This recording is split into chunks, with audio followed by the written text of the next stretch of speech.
Olá, meus irmãos, estamos aqui de volta, né, com o nosso estudo completo da doutrina espírita. Como o próprio título já diz, não é? É um estudo que tem a proposta de nos ensinar o espiritismo de uma forma plena, né? Veremos nesse estudo completo todos os assuntos, não é, que inclusive são abordados no ESD, que é aquele programa desenvolvido pela Federação Espírita Brasileira, tá? Que é o estudo sistematizado da doutrina espírita. Então, todo o ESD está contido aqui no estudo completo da doutrina espírita. A diferença é que, além do ESD, que está incluso aqui, como já falei, nós teremos outros estudos, como o estudo da fluidoterapia, estudo do perispírito, estudo da mediunidade, né, e a parte avançada do espiritismo, tá? Então, por isso que nós chamamos de estudo completo da doutrina espírita. Então, o estudo completo, ele é feito por diversos módulos, né? Nós vamos ver aqui no slide seguinte, tá? E vamos explicar como funciona para quem está começando, para quem está vendo esse vídeo pela primeira vez. Então, esse aqui é o Estudo Básico do Espiritismo, volume 3, tá? Então, é o terceiro curso que nós estamos publicando aqui no nosso canal, que pertence ao SCDE, que é o Estudo Completo da Doutrina Espírita. Esse é o módulo 1, roteiro número 4. O roteiro significa o assunto, não é? É a aula em si, o título da aula, que é o esquecimento do passado, e a primeira parte, porque tem assuntos que são divididos em várias partes, dada a quantidade de assuntos que a gente precisa falar, tá? E na sequência de todas as aulas que nós já publicamos no nosso canal, essa é a aula de número 147, tá? Então, temos as aulas do Estudo Básico do Espiritismo, volume 1, tá? Já estão publicadas no canal para quem quer realmente estudar o Espiritismo, não é? Quem quer entender o Espiritismo. Começa lá do Estudo Básico, volume 1. Aí temos as aulas do volume 2 também, que já estão gravadas aqui no nosso canal. E estamos agora no início, não é, do volume 3 do Estudo Básico, volume 3. Quando a gente acabar aqui, a gente vai para um outro estudo, como a gente vai ver aqui nesse slide, tá? Então tá aqui, o SCDE, o Estudo Básico do Espiritismo, volume 1, nós já concluímos, são 69 aulas, se não me falha a memória, já estão publicadas aqui no canal. Então, a pessoa que tem interesse em estudar o Espiritismo, em fazer esse curso completo, começa lá do volume 1, desde a primeira aula, tá? Em seguida, temos as aulas do Estudo Básico, volume 2, todas já estão publicadas no canal. E agora estamos aqui no Estudo Básico do Espiritismo, volume 3, tá certo? Quando terminarmos isso aqui, esses três volumes aqui, volume 1, 2 e 3, correspondem ao ESD. Ainda tem alguns assuntos a mais do que o ESD, inclusive, tá? Mas esses três aqui correspondem ao ESD. Quem concluir esses três aqui, quem estudar realmente, vai ter, já pode dizer que o ESD já está feito, tá certo? Aí, a seguir, nós iremos entrar no estudo do perispírito e, sucessivamente, até o módulo 7, que é o estudo avançado do espiritismo. O módulo 8 são palestras que a gente vai publicar aqui no canal. Nós já temos algumas palestras prontas, inclusive, e vamos publicar, tá certo? Esse ano ainda, com certeza, a gente começa a publicar essas palestras. Então, quem se interessar, basta se inscrever aqui no canal. É importante, né, que vocês se inscrevam e acompanhem, né, comentem, não é? Compartilhem, porque vocês sabem que essas redes sociais precisam dessa interação, tá? Não é por mim, eu não faço a mínima questão disso. E o meu propósito aqui não é aparecer em canal, nem em mídia. Meu propósito aqui é simplesmente ensinar a doutrina espírita, né? Passar a doutrina espírita para pessoas que não podem comparecer a um centro espírita por algum motivo. E aqui nós falamos também desse serviço, né? Humanitário, fraterno, que é da nossa casa também, Núcleo Espírita Legião dos Servos de Maria. O LSM é Legião dos Servos de Maria. Então, esse centro espírita que nós fazemos parte, ele tem um canal destinado ao atendimento fraterno, tá? À luz do Espiritismo. Então, as pessoas que precisarem, não é, ou souberem de alguém que precisa de um aconselhamento fraterno, de uma orientação à luz do Espiritismo, quiser conversar, desabafar, enfim, basta mandar aqui um e-mail, tá? Tá aqui o e-mail. Ao receber o e-mail, o pessoal, né, que tem uma equipe que fica todo dia de plantão, e o atendimento é feito através do WhatsApp, tá certo? Não é feito por e-mail, não, é feito através do WhatsApp. Então, a pessoa manda um e-mail E aí os atendentes entram em contato e fornecem o número do WhatsApp, não é da própria instituição, tá? É um WhatsApp da instituição, não é particular de ninguém, de nenhum trabalhador, né? As conversas são sigilosas, tá? No final, os atendentes apagam a conversa, excluem a conversa, tá certo? Então, eu digo porque algumas pessoas pensam que o atendimento é feito por e-mail. Não, o e-mail é só para entrar em contato, porque se o centro for fornecer o número aqui, vai receber trote, vai ser aquelas coisas que, infelizmente, vocês sabem que acontece. Então, o e-mail é só para a pessoa entrar em contato e dizer, olha, eu estou precisando do atendimento fraterno e tal. E aí a pessoa vai fornecer, o atendente vai fornecer o número do WhatsApp para essa pessoa que mandar o e-mail, tá? Então, é um serviço muito importante, muito interessante, porque a gente sabe que tem pessoas que realmente precisam. Mas hoje o nosso roteiro trata do esquecimento do passado, né? Então, nas aulas finais do volume 2 nós entramos no assunto da reencarnação. Então, veja que a reencarnação é um assunto bastante longo, né? Então, nós falamos das provas da reencarnação, casos de reencarnação, falamos do objetivo da reencarnação, falamos sobre a infância, né?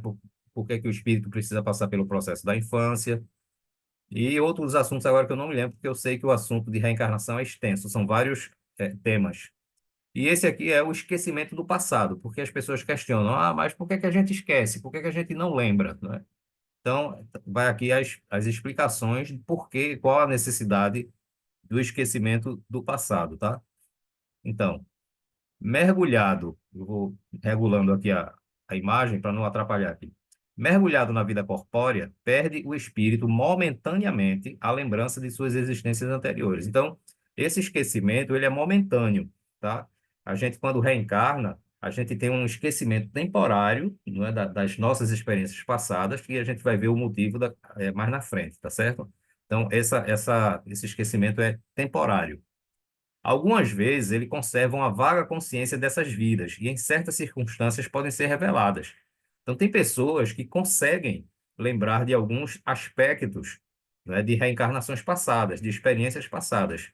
E isso acontece por um propósito, tá? Não são todas as pessoas, tá? Inclusive existe aí algumas pessoas que espíritas, inclusive, né, que se dizem espíritas e que querem fazer a que dizem que faz a regressão de memória e tal. Isso não é aconselhável. É um centro espírita realmente que se preza, tá? Que é equilibrado, que segue as orientações de Allan Kardec, e eles não se prestam a esse tipo de coisa. Por quê?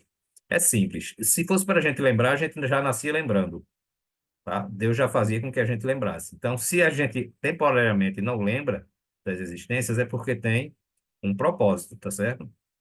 Em alguns casos, através de orientação espiritual, é possível, sim, fazer uma regressão de memória, em alguns raros casos, tá? Mas não significa que a pessoa deva sair por aí à torta e à direita fazendo esse tipo de coisa, tá? E até porque não consegue. Quando não é permitido, a pessoa não vai lembrar. Pode fazer a terapia que for e a pessoa não vai lembrar de jeito nenhum, tá certo?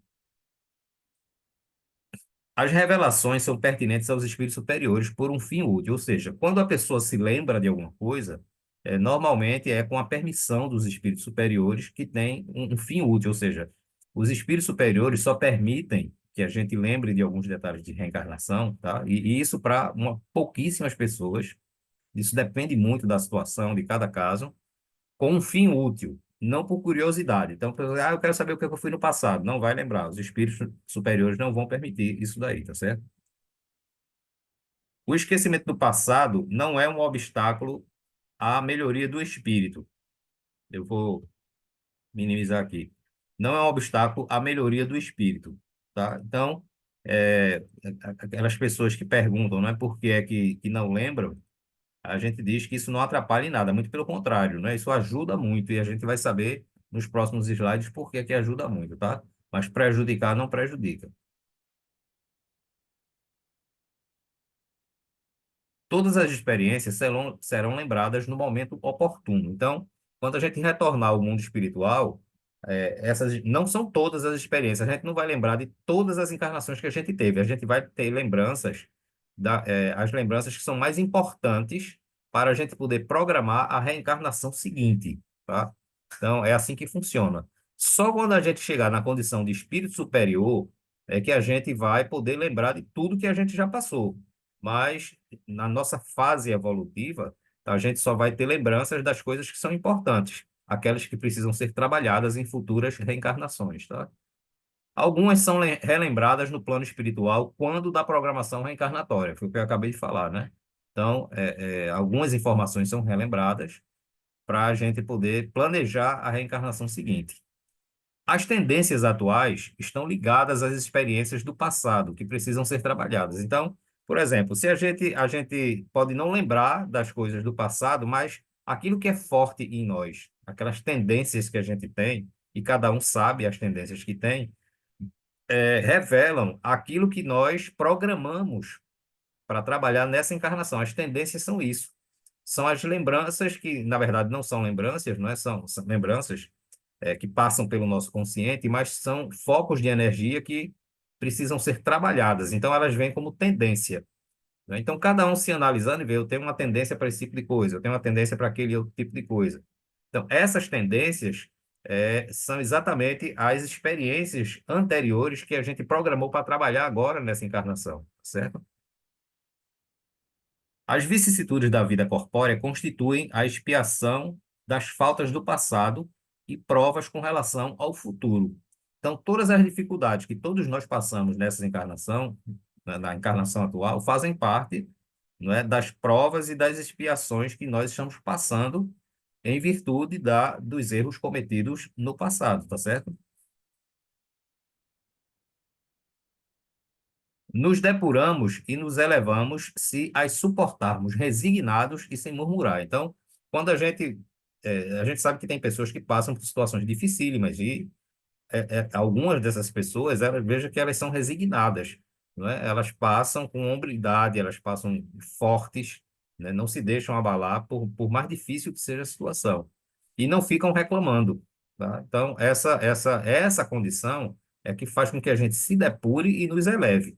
Mas, infelizmente, a maioria de nós não é assim, né? A gente reclama de qualquer coisa, né? Tem gente que reclama se chove, a pessoa reclama. Se não chove, está calor, a pessoa também reclama. Tem gente que gosta de reclamar, né? Então, se reclama de coisas exteriores, imagine da sua própria situação, né? A natureza dessas vicissitudes e das provas que sofremos nos esclarecem acerca do que fomos e do que fizemos, né? Então, por aquilo que nós estamos vivenciando hoje, as dificuldades, dá para imaginar por que, mais ou menos, a gente está passando por isso, tá? A gente também vai ver aqui nos próximos slides, para esclarecer isso melhor. O orgulhoso, aqui, ó, o orgulhoso será castigado no seu orgulho, o mal rico pela miséria, o tirano pela escravidão, o mau filho pela ingratidão dos filhos, o preguiçoso por um trabalho forçado. Então, veja que para cada coisa que é forte em nós, cada tendência negativa que é forte em nós, a gente vai passar pela dificuldade, né? O orgulhoso vai se sentir humilhado no seu orgulho, né? Ele precisa passar por isso para poder combater esse orgulho. O mal rico vai passar pela miséria, para ele poder aprender, não é, o que é a pessoa ter dificuldades financeiras, o que é viver com dificuldade financeira, não é? O tirano, não é, pela escravidão, o mau filho pela ingratidão. Quantos pais não vivem reclamando que os filhos são ingratos, não é? Mas porque estão passando pelas dificuldades, não é? Para entenderem por que é que eles um dia foram ingratos com os pais. E, infelizmente, a gente só aprende, como se diz o ditado, apanhando, não é? Só aprende pela dor. Isso porque a gente quer, né? Não é porque a dor é uma obrigação. A gente escolhe a dor, é diferente. A lembrança das experiências do passado traria inconvenientes gravíssimos para o nosso progresso. Poderia exaltar o nosso orgulho ou humilhar-nos singularmente, perturbaria nossas relações sociais. Então, nós já falamos isso em outras aulas referentes à reencarnação, tá? Se a gente lembrasse de determinados detalhes, isso ia prejudicar a nossa evolução. E muito mais se a gente conseguisse lembrar qual foi a relação que a gente teve com os nossos entes queridos, com os nossos membros da nossa família atual. Não é? A gente vê coisas que a gente fez com essas pessoas, a maldade que a gente fez, ou a maldade que eles fizeram com a gente, isso ia dificultar muito, não é? A nossa reparação com essas pessoas. Tá? A gente praticar o perdão com essas pessoas ia ser muito difícil, tá? Na hora que você recebe ali uma pessoa que lhe prejudicou no passado, que fez todo o mal possível no passado, ou você a ela, e você recebe aquela pessoa como um filho, como você tem um esquecimento temporário, ali é como se você estivesse recomeçando do zero com ela. E aí você passa a amar aquela pessoa como um filho, né? Como uma filha, como um marido, como uma esposa, como um irmão, como um pai, enfim. E aí, esse amor que é construído durante essa nova experiência, lá na frente, quando todos desencarnarem, que se lembrarem do que fizeram na reencarnação anterior a essa, o amor que surgiu dessa última encarnação vai equilibrar, não é? Aquela maldade, aquele ódio, não é? Aquela tristeza, aquele rancor que porventura possa existir, não é? Pior é se não tivesse essa oportunidade, ou seja, o rancor, não é? O desejo de vingança, o ódio ia perdurar muito mais, né? Frequentemente, o espírito renasce no mesmo meio que já viveu. Se soubesse do que houve entre si e esses membros familiares, dificultaria o perdão. É aquilo que nós acabamos de explicar, tá? Então, é por isso que Deus, sabiamente, porque Deus sabe o que faz, não é? Se Deus diz, ó, o esquecimento, toda vez que a gente reencarnar, a gente tem um esquecimento temporário de todas as existências. É porque Deus sabe o que é melhor para nós. Ao nascer, o ser humano traz consigo o que já adquiriu e cada nova existência é um novo ponto de partida, ou seja, todos os conhecimentos que a gente já obteve nas reencarnações passadas, eles continuam conosco, a gente pode não lembrar. São chamadas reminiscências, tá? Reminiscências. São coisas que a gente sabe, mesmo sem a gente ter passado pela experiência. Ou seja, é um conhecimento adquirido do passado, tá? Então, tudo isso são o acúmulo de experiências vividas que vai enriquecendo o nosso espírito. E a gente traz todas essas. É por isso que existem espíritos, por exemplo, um Albert Einstein. Não é porque Deus criou Albert Einstein mais inteligente do que a gente. É porque Albert Einstein, quase que não sai, né? É um espírito mais antigo, é um espírito que já teve muita experiência na área do conhecimento, da ciência, né? Já se dedicou muito a isso. E não significa que ele é um espírito evoluído. Não vamos confundir sabedoria e inteligência com evolução, tá? O espírito, para ser evoluído, ele tem que crescer em inteligência e em moralidade, tá? São as duas asas, né? Até os espíritos superiores diz. O pássaro, para voar, precisa de duas asas. Uma só asa ele não voa. Então, muitos de nós desenvolvem primeiro a intelectualidade, outros desenvolvem primeiro a moralidade, tá? Então, quem desenvolve mais a moralidade vai ter que desenvolver a intelectualidade e vice-versa, tá? Só assim a gente vai estar evoluído. A maioria de nós hoje desenvolvemos muito mais a intelectualidade do que a moralidade. Eu não sei de Albert Einstein, eu não sei a história do espírito, tá? O que eu sei é que ele hoje, atualmente, é um dos homens mais inteligentes do mundo, né? E deixou esse legado de sabedoria e de conhecimento para nós. Mas não é porque ele foi criado inteligente. Deus criou um mais inteligente do que o outro. Não, ele é mais antigo, né? Ele tem mais experiência, ele tem mais conhecimento, né? Daqui a 100, 200 encarnações, quem sabe nós não seremos um espírito com o conhecimento de um Albert Einstein também, tá certo? E aí as pessoas vão chamar a gente de gênio, não é? Enfim, de sábio, essas coisas todas. É por isso. Continuando. O esquecimento ocorre apenas durante a vida corpórea, tá? Então, enquanto a gente está reencarnado, lembrando sempre que tem algumas pessoas que conseguem lembrar de alguns detalhes de reencarnações passadas, tá? Por um motivo útil, lógico, mas tem pessoas que lembram. Mas o esquecimento é sempre quando a gente está encarnado. Quando a gente está desencarnado, a gente tem uma lembrança, como eu falei, não lembra de todas as encarnações, mas daquilo que for necessário, tá? Mas a gente lembra bem mais do que agora quando está encarnado. Durante o sono, quando desdobrado, pode relembrar de algumas coisas que fez no passado. Então, às vezes, a gente dorme e tem pessoas que dizem que tem aqueles sonhos esquisitos, não é? Às vezes, são a gente relembrando de coisas que somos nós mesmos, embora a gente não conheça as personagens desse sonho, desse suposto sonho, tá? Mas às vezes somos nós mesmos com a reencarnação que a gente teve, com a imagem que a gente teve, e na hora a gente pensa que é outra pessoa. Mas aquilo dali serve para relembrar por que é que a gente reencarnou, qual é o motivo, não é, da reencarnação, o que é que a gente precisa trabalhar nessa encarnação. Então, é comum, às vezes, a gente lembrar de coisas que fazem parte da nossa programação, que a gente precisa trabalhar, tá? No esquecimento do passado, revela-se a bondade de Deus. É como se recebêssemos um novo caderno para anotar as novas experiências. Então, vamos imaginar que em cada vida a gente escreve um caderno em branco, não é? A gente reencarnou agora, Deus vai dar um caderno em branco. O caderno não está escrito com as experiências da outra vida. Ele está em branco. A gente vai começar a escrever esse caderno como se a gente estivesse começando do zero. Mas, na verdade, a gente sabe que não é isso, né? Existem outros cadernos escritos por nós. A nitidez de nossas lembranças acompanham o nosso progresso espiritual. Ou seja, quanto mais evoluído for o espírito, mais ele tem a capacidade de se relembrar de muitas coisas do passado, tá? Então, com isso, a gente encerra essa aula de hoje, tá? Essa aula de número 147. Na próxima semana, eu não sei se essa semana ainda vai dar para gravar mais uma aula, mas na próxima semana a gente grava. A gente demorou um pouco a gravar essa aula, né? Passou 2 ou 3 semanas, em virtude de outros compromissos que a gente tem, que às vezes impede, né, de a gente gravar essas aulas. Como a gente tem muita aula gravada no canal, aí a gente não se preocupa muito, porque material para vocês assistirem, a gente sabe que tem, tá? Então, qualquer dúvida, sugestão, crítica, qualquer coisa, pode escrever para esse e-mail aqui, eu respondo, tá? Estamos à disposição. E aqui o endereço que eu sempre deixo do nosso blog, tá? Quem quiser visitar esse blog aqui, nós temos matérias interessantes na área da ciência, né? E principalmente voltado para o espiritismo também, tá certo? Então, desejamos a todos um excelente dia, que todos nós possamos estar sintonizados com o amor de nosso Pai Celestial. Muita paz para todos.